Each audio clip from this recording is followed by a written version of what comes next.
Good morning USC. Au 2009. J'ai pas fait de master à l'ESCE, parce qu'à l'époque c'était pas obligatoire, donc j'ai fait juste le bachelor, j'ai fait l'ESCE en 4 ans.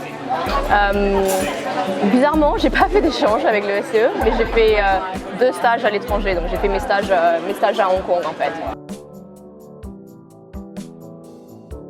Pour moi, découverte et amitié. Donc découverte parce que c'est déjà une grande découverte de la vie étudiante à Paris, au campus de l'ESCE.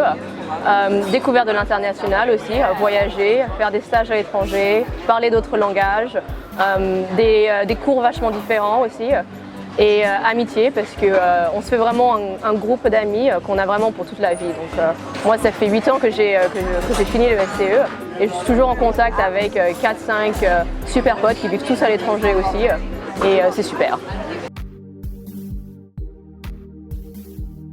À l'époque, il y avait un cours sur l'Union européenne et le professeur, je crois qu'il s'appelait Monsieur Zaragoza, avait dit quelque chose qui m'avait beaucoup marqué jusqu'à ce jour. Il avait dit il n'y a rien de plus important que la croissance pour l'Union européenne, à part l'art. Et ça m'avait marqué. Et on se rend compte, avec les années qui passent, que c'est vrai qu'il y a d'autres choses plus importantes aussi, que malgré tout ce qu'on apprend à l'école et tout ce qu'on vit, qu'il y a des choses qui restent au-dessus de ça en fait. Depuis que j'ai fini le SCE en 2009, j'ai étudié mon master à l'université de Sydney en 1 an et demi et depuis j'ai commencé à bosser chez PayPal et depuis ça fait 2 ans et demi que je suis chez eBay. J'ai commencé chez PayPal en marketing communication, donc j'ai fait un peu comme un grad program chez PayPal. Et depuis que j'ai transféré chez eBay, maintenant je m'occupe du seller marketing et mon équipe s'occupe de ça du coup. La manière de travailler ici c'est vachement plus décontracté, hein.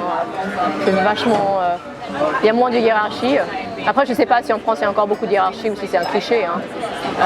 Il y a moins de hiérarchie, c'est très décontracté, mais par contre ça bosse dur aussi, ça bosse super dur.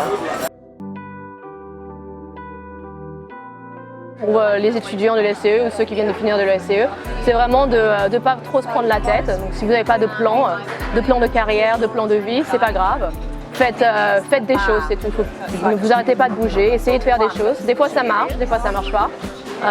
Ça a marché pour moi, j'ai eu beaucoup de chance, mais j'ai pas prévu de faire des stages à Hong Kong, j'avais pas prévu de déménager en Australie, j'avais pas prévu non plus de rester et de bosser ici, mais ça fait 7 ans et ça va, ça marche.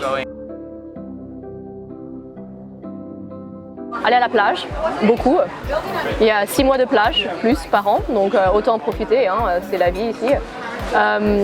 Rester dehors de manière générale, donc aller faire trekking, surfing, swimming, paddleboarding, ce genre de choses, c'est super ici. Et aussi flâner, traîner dans les cafés aussi, c'est assez cool, ça devient de mieux en mieux à Sydney, et dans les bars à vin aussi. Donc un plat très typique en Australie pour le petit déjeuner, ce sont des toasts à l'avocat. Donc c'est très compliqué en fait. Vous prenez un avocat, vous l'écrasez, vous mettez sur un toast et c'est tout. Cheers mate.